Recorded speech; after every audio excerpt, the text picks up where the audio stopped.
Таңкы пирамидада дагы коногубуз бар, ардактуу телекөрүүчүлөр. Бүгүн жогоруда мына тил жөнүндө кеп кылдык, билим берүү жөнүндө кеп кылдык. Азыр болсо ден соолукка кам көрүү жөнүндө сөз кылалы деп турабыз. Бүгүнкү биздин конокто Азизбек Эшмамбетов, врач-офтальмолог, Дордой офтальмик сервистин врачы. Хош келиңиз. Кутмантаңыз менен.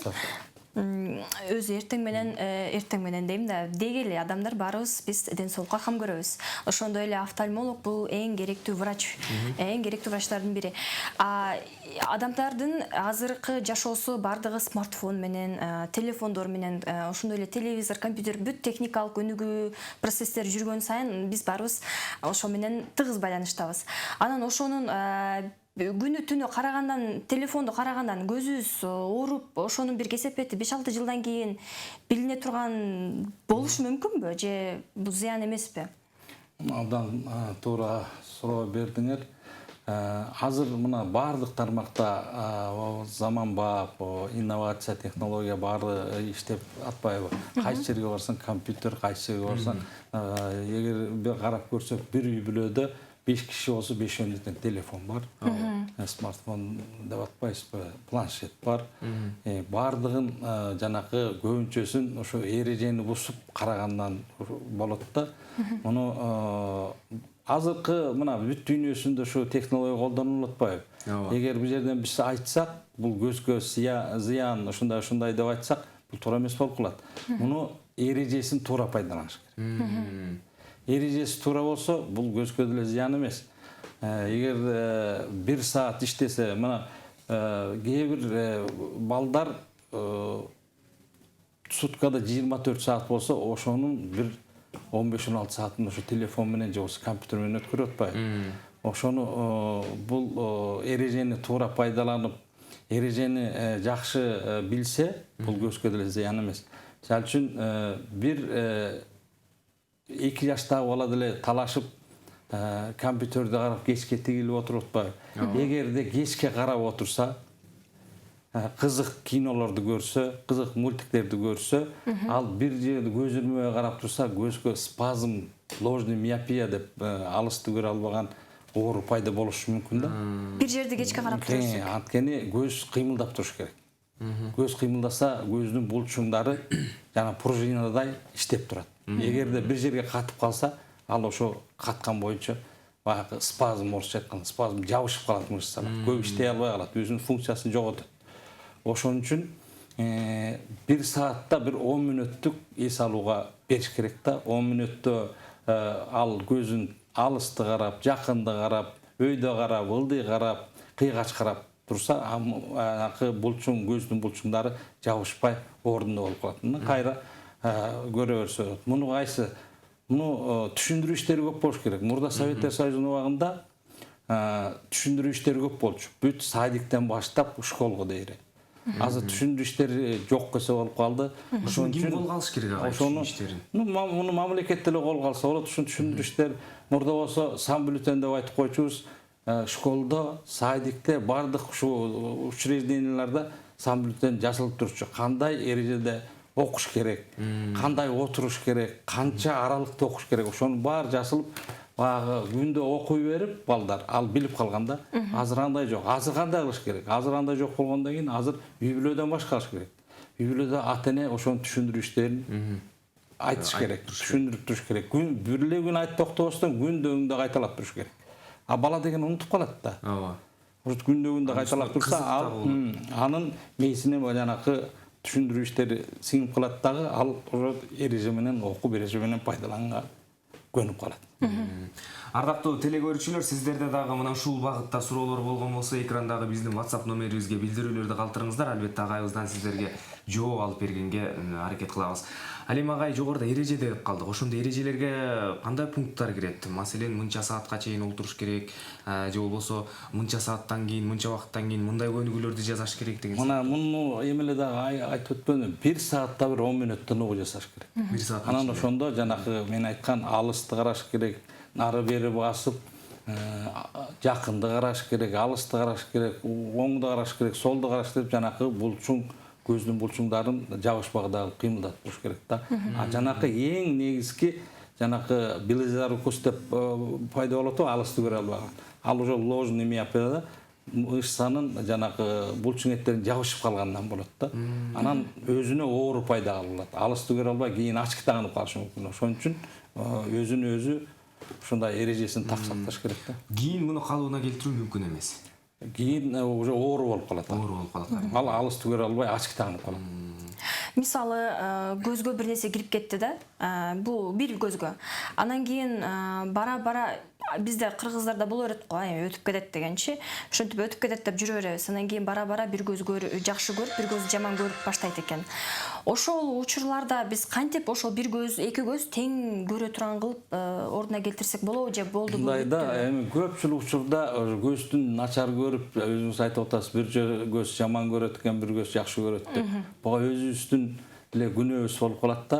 Эгерде көзгө бир нерсе кирип кетсе, же чийип кетсе, сөзсүз түрдө бул ошол жердеги көз доктурга кайрылыш керек. Ал өзүнүн керектүү тиешелүү кеңештерин берет, дарылоосун жазып берет.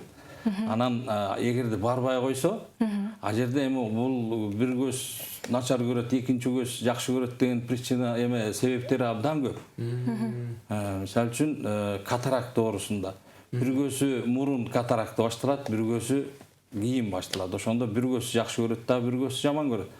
Аны оорулуу ошону көп созуктурбай эле көз доктурга кайрылса, көз доктур өзүнүн диагнозун коюп, өзүнүн кеңешин берип, эгерде ошо жергиликтүү көз доктур өзүнүн колунан келбесе, ал билген жерине дарылаганга жиберип турат.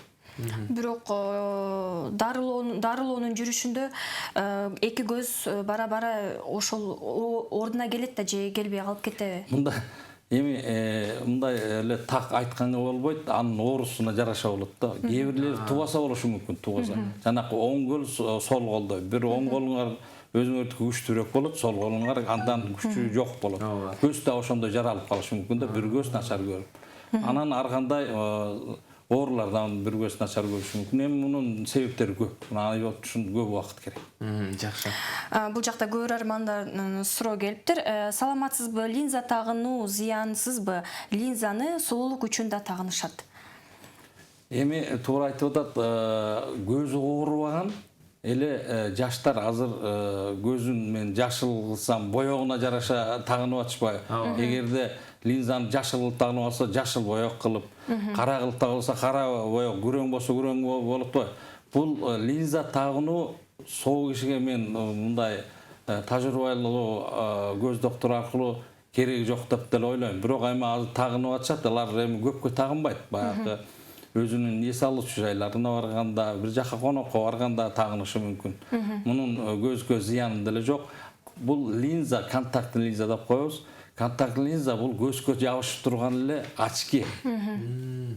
Очкини тагынбай, ал ошо очкини эле айнегин жумшартып койгон. Жумшарткан көзгө чапта болсо очки дейли көрүп жүрө берет. Бул ошо көзү начар, алысты көргөн начар адамдар линза тагынышат. Очкини тагынгысы келбеген адамдар линза тагынышат. Бул очки эле. Ошол эле линзага кайрылалы, ошол линзаны кээ бир адамдар түнү алыш керек, албай унутуп калып, ошо менен уктап калсачы? Анын бул эрежелери да бар. 3 күндүгү болот, 1 күндүгү болот, 2 күндүгү болот. Ошонун өзүнүн суюктук, обработка жасаган суюктуктары бар. Ошо менен кечинде жууп коюш керек. Эгер 3 күндүгү болсо, дагы 10 күндүгү болот. 10 күндү алып, обработка жасап, кайра тагына берсе болот. Дагы бир билдирүү бар экен көрөрмандан. Менин кызым 4 жашта, косоглазия деп 1-2 жашында диагноз коюлган. Бирок аппараттан текшерсек, ложная косоглазия дешкен. Андан бери текшере элекпиз, ложная деген эмне кандай? Бул ложный косоглазия деген бул туура эмес болуп атат окшойт. Ложный косоглазия эмес. Бул туулганда көз кыйшык төрөлүшү мүмкүн да. Аны ошо тренировка жасап көздү түздөш керек. Бул 5 жашка чейин, 5 жаштан кийин уже түзөлбөй калат. Эгерде тренировка жасап, лечение кылып түздөй албаса, анда оперативный лечениеге барыш керек. Көздү операция жолу менен түздөп коюш керек. 5 жаштан өткөндөн кийин бул түздөш өтө кыйын болуп калат. Шуну ата энелер түшүнсө, кээ бирлери баягы 18-20 жашта келип атпайбы, мындай түзөш өтө кыйын болуп калат да. Негизинен көнүгүү аркылуу түздөш бул Көнүгүү аркылуу түздөш болот 5 жашка чейин. 5 жашка чейин. 5-6 жашка чейин. Андан кийин кеч болуп калат.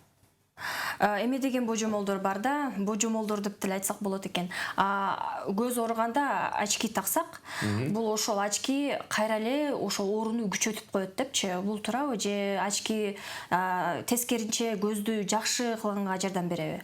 Муну очкинин түрлөрү бар да. Бул күндөн сактоочу очкилер болот. Анан алысты көрө албагандарды, жакынды көрө албаганга очки көз доктуру жазып берет да. Бул керектүү убакта тагыныш керек. 40 жаштан өткөндөн кийин адам баласы алысты жакшы көрүп, жакынды начар көрө баштайт. Ошондо жакынды очки менен окуй баштайт. Кээ бирлерики алысты жаман көрөт, бул уже оору да. Ага алысты көрө албагандан кийин сөзсүз очки тагынып көрүш керек да. Муну деле жана жогоруда айтып өттүм, бул үйдөгү ата энелер көп байкаш керек да, анан школдо, мектептегилер көп байкаш керек.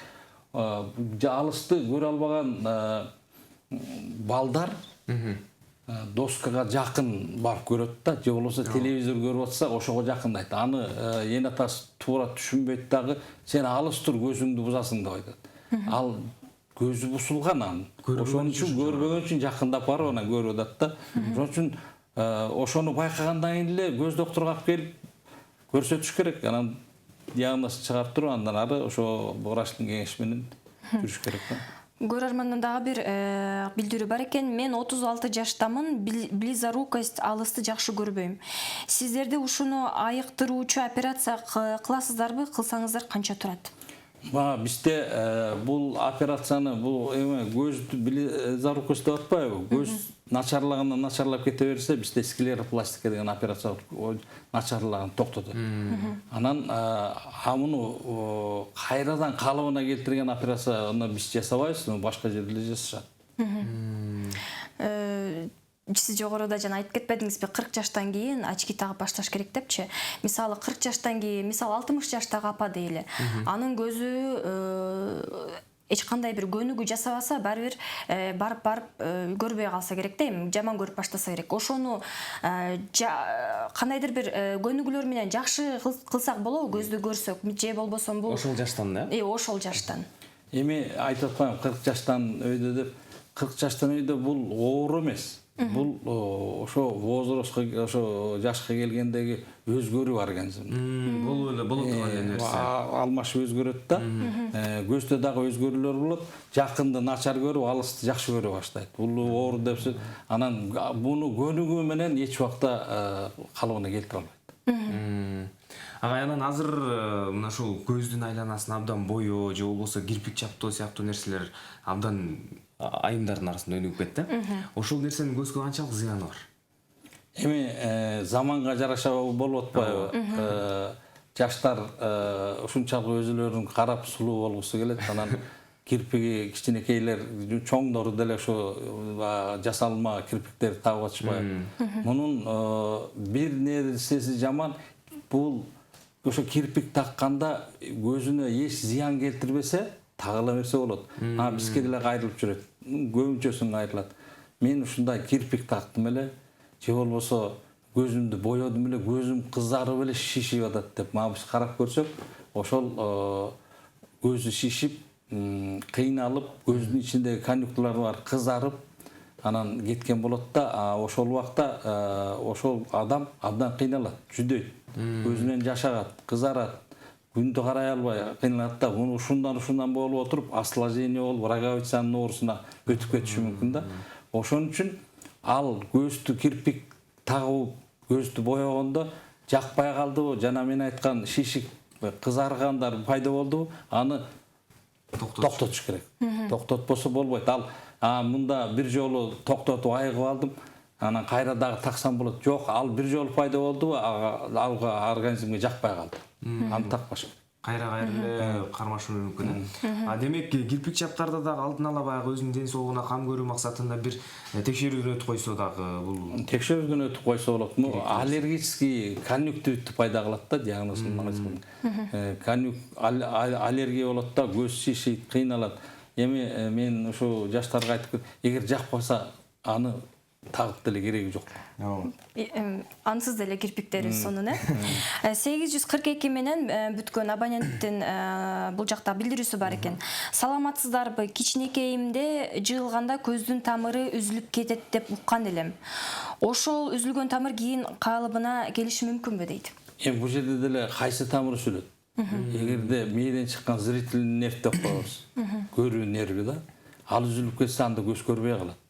Анан ар кандай мындай кан тамырлар үзүлүп кетсе, аны өзү эле айыгып кетсе болот да. Кичине ошо көз докторунун наблюдениясы болуп, ошонун кеңешин, ошонун жазган дарысын куюп турса айыгат. Эгерде кан тамыры жабылса.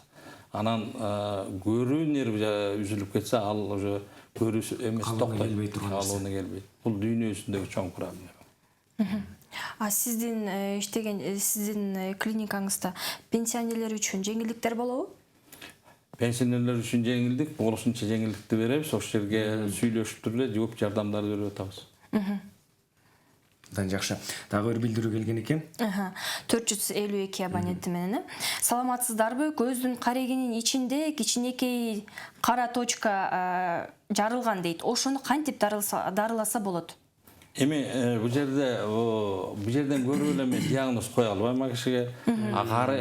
Каректин ичинен жарылганбы, же сыртынан жарылганбы, аны билбейт экенбиз. Эгерде биздин адрес Фучка 3, ошол жерге келсе, мен директор деп менин атымды сураса, мен көрүп туруп, ошол жерден өзүн айтып берем. Ошол жерден жыйынтык чыгат, 334 менен аяктаган абоненти да жазган. Саламатсыздарбы дейт. Менин көзүм талып, бат-бат ирмелей берет. Эмне үчүн дейт. Муну дагы текшериш керек. Муну текшербейинче эч нерсе айта албайм. Талыган дагы ошо жанагы башында мен айтып өтпөдүмбү? Алысты же жакынды начар көрүп, анан көз кыйналып, анан талышы мүмкүн. Ар кандай көп себептери бар. Аны дагы ошо келип текшергенден кийин анан жыйынтыгын айтып берсем. Биз көздү бир эле мынтип биз өзү негизи көзгө көңүлдү жакшы кылбайт экенбиз да. Ошол көз жакшы көрүш үчүн, көзүбүз ден соолукта болуш үчүн кандай тамактарды, кандай витаминдерди жешибиз керек? Эми витаминдүү тамакты жеген бул жеке эле көз эмес, баардык биздин организмибизге керектүү болот да. Менимче бул сокторду көп ичиш керек. Ал витаминдүү болот, витамин С, жанакы сабистин сокторун, алманын сокторун, жанакы граната, анан жана ашкабактын сокторун ичсе, бул көзгө аябай жакшы пайдасын алып келет. Саламатсыздарбы? Көзүм жакынды жакшы көрбөйт, эмне кылсам болот дейт. Адресиңиздерди айтып койсоңуздар жакшы болот эле. Азыр эле айттым, биздин адрес Фучка 3, Бишкек шаары, телефон 65 88 93. Саламатсыздарбы дейт. Менин оң көзүмдүн агы кызарып, карекке карап кетип жатат. Гош деп коет экен дейт. Эмне кылсак болот дейт. Бул биздин диагноз боюнча птерегиум деген диагноз, эт өсүп чыгат. Эт өскөндөн кийин ал жерге кан тамырлар пайда болуп, кызарып турат. Аны дарыласа деле, дарылабаса деле кызарып турат. Муну алдын алса болот, дары менен, капли менен дагы кичирейтсе болот. Эгерде ага кичирейбей дагы эле өсүп кетип баратса, каректи өстү, анда ал өзү айткандай көчтү алыш керек. Бул жакта дагы бир суроо келиптир. 452 менен аяктаган абоненттен. Көзүнүн ичинде кээде чырс деген бир нерсе үзүлгөндөй болот. Эмнеден болушу мүмкүн? Үндөр чыгат окшойт көзүнүн ичинен. Жок, көздүн ичинен үн чыкпайт. Көздүн тегерегинде жана кожанын ичинде мындай май бар да, ошонун ортолорунда мындай көздү мынтип сүргөндө ошондо тырс деген үн чыгат. Ал бул оору деле эмес, ал жанакы жана кичинекей мындай пузырек пайда болот, ошолор жарылат эмеспи? Анан көз сүрткөндө ошо көздүн май менен терінің ортасындағы ошо пузырьоктор жарылганда тырс дейт. Менин көзүм тунук көрбөйт, эмне кылсам болот деп да билдирүү жазган экен. Эми тунук көрбөсө аны бул жерде мен эч нерсе айта албайм. Келсин, анан келгенде текшеребиз. Саламатсызбы дейт, көздүн четинде кал бар, операция жасаса болбойт, калга тийбеш керек. Сиздердин клиникаңыздарда кандай техникалык жабдуулар бар? Эми биздин клиника жөнүндө айтсак, 24 жыл болду биздин клиниканын уюштурулганына. Баягы Союз тарагандан кийин эле уюштурганбыз. Ошондон бери ушу өзүбүздүн эле ушу жаңы заманбап технологияга өткөнгө, жылдан жылга жаңыртканга аракет кылып келатабыз.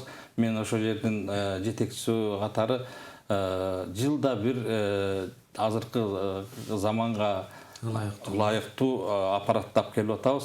Муну азыр катаракта оорусу бул бирден бир көз ооруларынын ичинен эң көп оору деп эсептейбиз.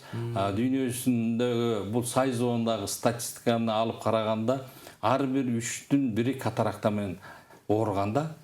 Азыр болсо андан дагы катаракта оорусу жашарып көбөйө баштады. Азыр статистикасын мен толук биле элекмин, илгерки статистика менен айтып атам. Ушул ооруга деп 24 жыл бою ушу аппаратуралардын баарын жаңыртып келатабыз. Бул Американын Alcon фирмасы менен иштешебиз, Индиянын фирмалары менен иштесебиз, жаңы заманбап аппараттарын алып келип турабыз. Ар бир 4-5 жылда. Биринчисин Universal деген Американын аппаратын алып келгенбиз. Ал мындан 2000-жылы алып келгенбиз. Андан кийин 2008-жылы алып келдик. Анан 2016-жылы алып келдик. Бул 2016-жылы алып келген фокомультипликатор көздү жанакы мурдакы дай жасабай, көздүн кичине эле разрез жасап, анан ошо ультразвуктун жардамы менен жана катаракта оорусу агарып калат да, хрусталик, ошону майдалап келдей кылып салат дагы, андан кийин бир жак капталы менен өзү соруп кетет. Ошого биз жумшак хрусталикти кичинекей разрез менен коебуз дагы. Оорулуу баягыдай көзүнө ийне сайдырып, же болбосо бир жума 10 күн жатып, шов койдуруп кыйналбайт. 2 саатта 1 саатта эле үйүнө кетип калат. Бул технология абдан дүйнө жүзүндө колдонулган технология, ошо бизде бар. Сиз жана хрусталик атпайсызбы? Ошону мага окшогон түшүнбөгөндөргө бир аз түшүндүрүп кетиңизчи. Ал деген кандай, айнекчи болобу же ал мындай пакетке окшош кичинекей? Бул хрусталик деген бул айнекче эмес. Хрусталик бул өзүнүн турушу жанакы күскүдөй таза болуш керек да.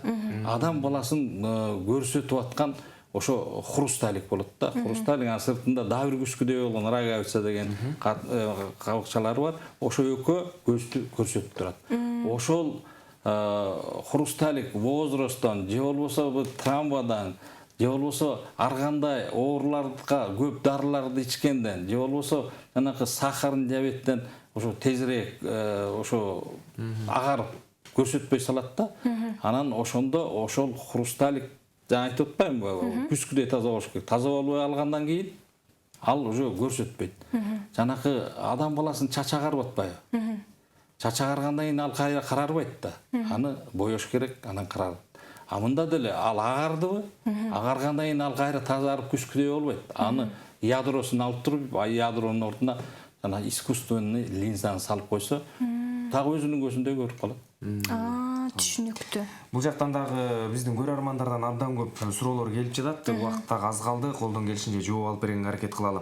Саламатсызбы дейт, минустарды лазер менен дарылоого болобу? Лазердик коррекция менен минустарды айыктырса болобу деп. Азыркы жаңы технологиянын жардамы менен коррекция кылса болот. Бул жерде эми мен оюмча бул рынокто 25 жылдык гана өзүнүн эмеси бар да, стажысы бар. Но 50 же 100 жылдык стажысы жок.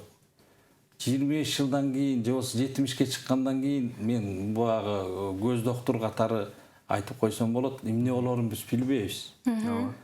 Бирок азыр муну коррекция кылып жасап атышат, очкисин алып салаттагы көрбөйт. Мындай эмеси көзтүн роговицасы 5 слойдон турат. Ошонун бир слоюн алып салып, кайра жаңы слой пайда болот. Ошондо жана очкиси жок көрүп болот да. Но баары бир деле көздүн түбүн караш керек. Эгерде көздүн түбү начар болсо, бул мындай коррекция жасаса болбойт, кайра эле ордуна келип калыш. Абдан көп бул жакта билдирүүлөр келип атат, же окуп жетишпей атабыз. 691 менен аяктаган абонент жазыптыр. Салам, менин балам косоглазие. Операция кылып түздөп, бирок көзү кыйшык болуп калды дейт. Эмне үчүн? Канча жашта экенин билбейт. Азыр 25 жашта деп жазыптыр. Вот мен жана башында айтпадым, 5 жашка чейин оңосо бул оңолот жакшы. А 5тен кийин ушундай проблемалар көп болот. Оңолууга мүмкүн эмес, ал кайра эле ордуна келип калат. Дагы бир билдирүү бар экен, көзүм шамалдан ооруйт дейт. Ну, шамалдан ооруса, шамалдан сактаныш керек. Аны өзү деле түшүнүш керек. Шамалдан ооруп атабы, шамалдан ооругандан кийин ачык тагынсын да. Шамалдан сактаган. 634 менен бүткөн абонент. Саламатсызбы? Менин энемдин көзү протез, ошону алмаштырыш керек эле. Размерин кандай тапсак болот? Баасы канча сом болот? Так, бул эң жакшы суроо болду. Кыргызстан боюнча даже Борбордук Азияда бул протез жасаган кичинекей завод биздин гана клиникада бар, башка жерде жок. Ошо протезди салыш керек. Эгерде протез жок жүрсө, анын көзү кайра жабырышып калып, протез салганда болбой калат. Ошон үчүн сөзсүз түрдө протез менен жүрүш керек. Протездин баасы мындай индивидуалдуу эмес, жасалбай даяр турганын алса 6-7 миң сом турат. А эгерде индивидуальный так өзүнүн сол көзүндөй кылып жасаса, ал уже 20 миңден ашып кетет да. Бат бир суроону окуп коеюн. Саламатсызбы? Көздү сваркага алдырганда биринчи жардамы кандай көрсөтсөк болот дейт. Көздүн сваркалаганда биринчи жардамы аны оорусун басыш керек.